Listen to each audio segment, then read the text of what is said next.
Soft landing, firm impact, practical tips on how to give and receive meaningful data viz feedback. Before we go into today's talk, I wanted to quickly introduce myself. My name is Candra McRae, and I'm the CEO and principal consultant of Lemotus, which is an analytics, data visualization, and optimization testing consulting firm. Outside of work, I'm heavily engaged in the Tableau and data science communities. I serve as a global Tableau public ambassador, member of the Tableau Community Equity Task Force, Tableau Data Leaders Advisory Board, judge for several data science competitions, and a coach for the global Tableau and Power BI community project, #WorkoutWednesday. A little bit about me personally, I'm an INTJ, so a large part of my personality could actually be understood by reading up on an INTJ. Fun fact, female INTJs are apparently less than 1% of the population. I'm a Columbus, Georgia transplant and originally from Seattle. So let's lay out an all too familiar scenario. You're at work. Jenny, the new analyst, has just finished up a dashboard she has spent the last 2 weeks developing for the VP of Sales. She pings you via Slack, wanting to have a quick meeting to look at her dashboard, which you agree to because, well, it's your job. So you engage in a little bit of small talk while she figures out how to share her screen, and then her screen pops up, and this is what you see. Jenny proceeds to say the most awkward words imaginable. What do you think? So in your mind, you're hoping that that gasp that you just took wasn't audible. But the initial shock of the view subsides and you snap back to reality because you have a job to do. Give Jenny feedback to help make this dashboard sing. So now you have to figure out what's the best way to do that. So as a giver of feedback, you have options. Behind door number 1, nice, home of insincere praise and candy-coated lies. Behind door number 2 is a-hole, home of brutal honesty and punches to the face. And finally, behind door number 3, radical candor, found at the intersection of kindness and honesty. The door that we choose as a reviewer has the ability to tear down or build up, stunt or grow the people on the other side of our critiques. Feedback is a fact of life, especially at work. Most times, especially in a work context, you're not able to opt out of it or look the other way. Sometimes you'll have to offer feedback whether or not they asked you for it. So this talk will offer you some helpful tips earned in the School of Hard Knocks on how to share your thoughts on someone else's work, kindly but firmly. We will also touch on how you can make the most of being on the receiving end of feedback as well.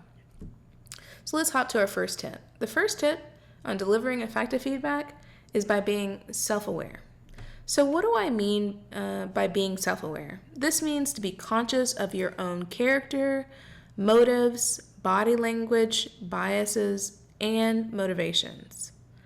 The first stop on our journey to self-awareness is by being conscious and in control of your words, tone, and body language. They matter. Your points of feedback may be spot on, 100%, but if they're delivered in an accusatory tone or an aggressive body language, they could be stripped of all of their effectiveness.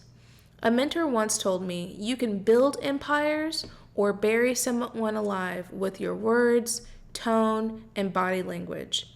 So use them wisely. The goal for delivering feedback isn't to humiliate someone and break them into submission. If that's your thing, you really need to get yourself together and check yourself. The goal for delivering feedback is to inspire a better solution and to help someone grow. So try to be neutral in your tone and body language. Next on the journey of self-awareness is to understand that you're actually biased. We all are, so don't fool yourself into believing that you're delivering some sort of clear-eyed, objective truth or fact to the recipient. You're not. Most of our evaluations are actually colored by our own understanding of the subject and our own inherent and unconscious biases. So did you know that more than half of your rating of someone else actually reflects your own characteristics and not theirs? So when you're delivering feedback, it's also important to own your opinions by using the word me or I versus trying to package up your opinion as if it's this universally held belief. Tip number 2 is One-on-one feedback sessions are usually most preferred over group feedback sessions. So being on the receiving end of feedback is a vulnerable position and actually triggers someone's fight or flight instincts, especially in large groups. There's a perceived disparity in power in giving and receiving feedback. So whenever I deliver feedback, I try to reduce the pressure and neutralize the power dynamics as much as I can by being one-on-one. I find that people are less offensive or less defensive, more open, and you also get a lot less mixed signals on what works and doesn't work in a one-on-one environment. However, group feedback sessions are not, you can't avoid them. So if you absolutely must deliver feedback in a group setting, I have 3 helpful tips to try to make the most of it. First, try not to dominate the discussion. Second, be a force for good during the group discussion. So if you see someone belaboring a point or belittling, help navigate the conversation to a more constructive path and focus back onto the viz. This is especially important if the feedback recipient is a more junior team member who may not feel as empowered to do so on their own behalf. And then finally, offer to connect one-on-one with that person. Tip number 3 is seek to understand. So the first piece on this is you really want to center the feedback on the goal of the viz, right? And not the person, right? Whatever you do not make it personal. And a way to kind of avoid making it personal is to avoid, what feels accusatory, like you phrases in your statements. Always focus on the goal of the analysis or the viz. The second piece is you want to get them talking. So if you want to hear yourself talk, go ahead and record a video of yourself and put it on a loop. If you want to deliver feedback that resonates with the recipient, let them talk most of the time. What has worked for me in the past is by kicking off the discussion with a, hey, could you walk me through your dashboard or report or whatever it is? This helps me understand what they were going for. Then on items where I think it could be improved, I ask them to tell me a little bit more about whatever the item is. And then just to dig in to help them kind of help clear out what's signal versus noise, I leverage Six Sigma A3 thinking and asking multiple layers of why to kind of get to the nugget of what they were going after. And then finally, you want to focus on finding solutions. So finding solutions doesn't mean you tell them plainly what to do, right? Because then they're just an order taker. You want to allow them to maintain agency over their design. So when you offer solutions, maybe frame it in like something like maybe you may consider ... I wonder if ... In this context, I would ... So you're still you're leaving open the door for discussion and even disagreement, which is completely fine.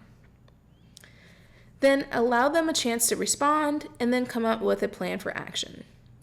So let's take a look at our lovely dashboard put together by Jenny. So what I would do in this situation is I would have her walk me through it, right? What was the key business question that you wanted to answer? And then what I would do is focus probably first, among a couple of things, on the chart on the upper left, that rectangular pie chart. And I would go, hey, tell me a little bit more about this. And then I would say, you may consider using a bar chart instead of the rectangular pie chart because it's a little bit difficult to compare the different slices.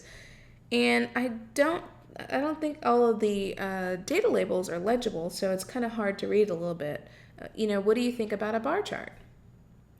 That way, it's more of a discussion versus make that a bar chart, right? Which is more close-ended and, a little bit more aggressive in tone. So that's an example of how I would, kind of walk through, some changes or suggested changes. Tip number 4 is to be unclear is to be unkind. The impact of feedback gets blunted when people sacrifice clarity for niceness. Nice is when someone avoids saying the thing that needs to be said by lying and giving disingenuous pats on the back in an effort to spare someone's feelings. This type of behavior helps no one. So in her book, Radical Candor, Kim Scott calls this ruinous empathy. We also don't want to be jerks, right? So, because being a jerk or just being aggressive in tone or obnoxious, and brutally honest, can actually cause people to emotionally shut down, and then they won't hear anything you were saying anyway. So you don't want to go from one extreme to the other. So what you really want to do is kind of sit at that intersection of being considerate of someone's feelings, but also being clear as to what you're saying, right? So the way you can kind of achieve that is by delivering feedback in ways where you identify specific observations.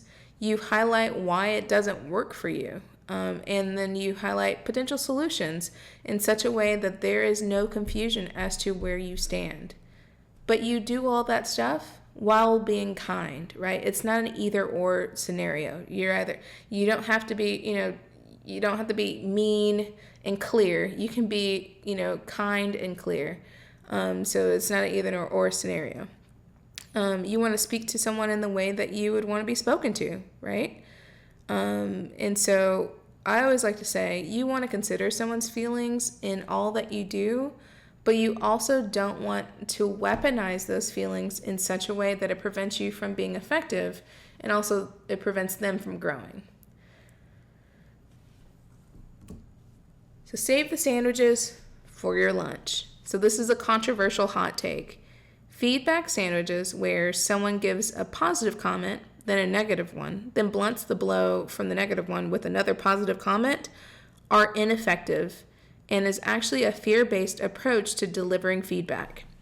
I say fear-based because someone may be fearing that they may offend someone by being honest, fear of not being liked, fear of something else, right? Insert thing here.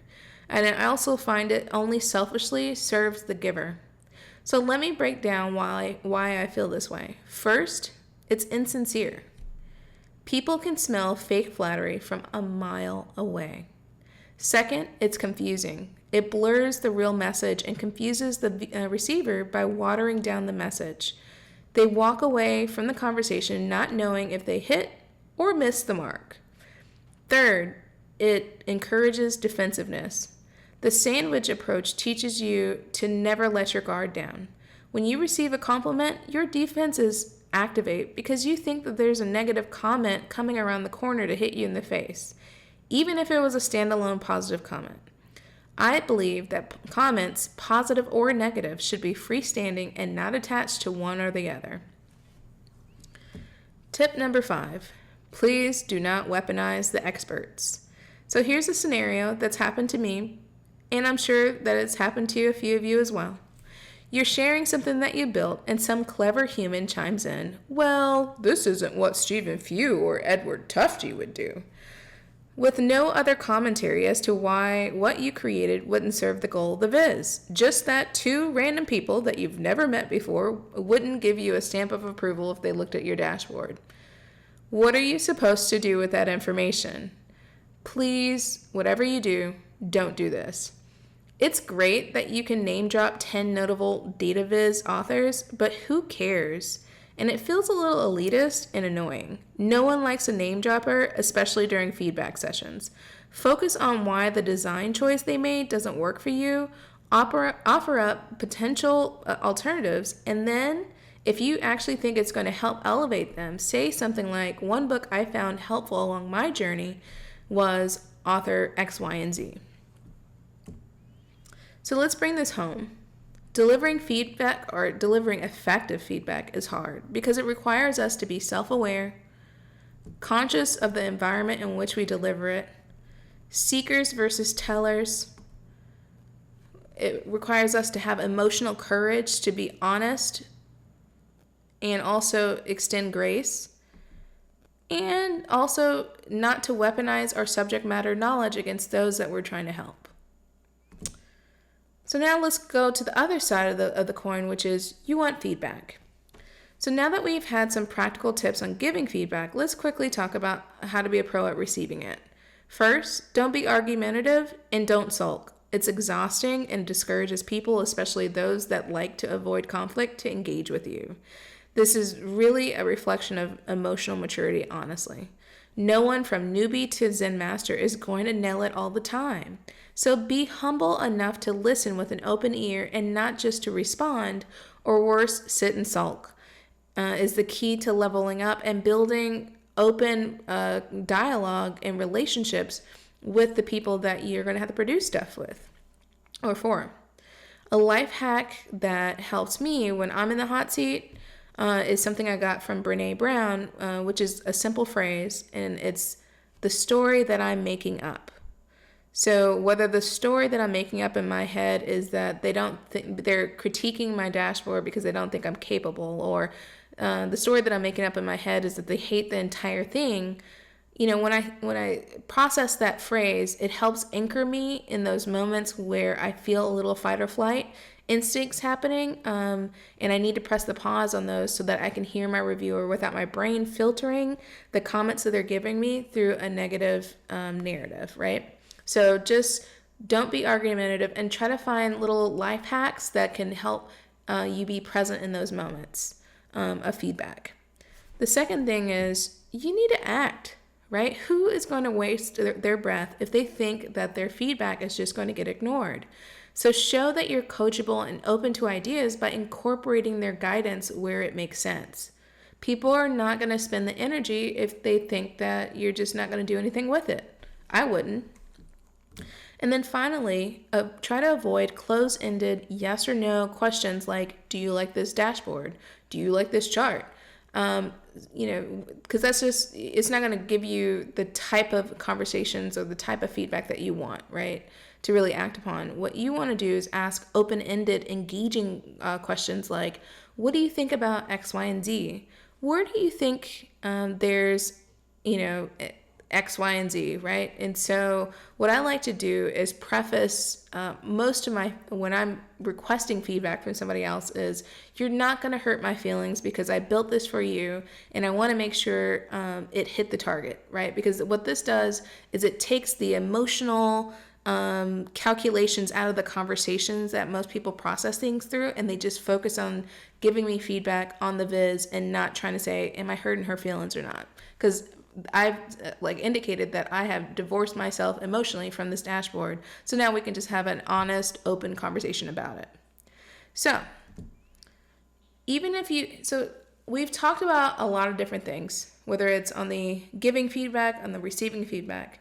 And I want to say is, even if you know all of these things, you're not going to get it right every time. Every time you're given an opportunity to give or receive feedback, just try to be reflective, so that you can do better next time. It's just a constant work in progress, just because every situation is different. But I hope that these tools and these tips that, I've provided today can help you along your journey. Thank you. And if anybody has any questions, please let me know.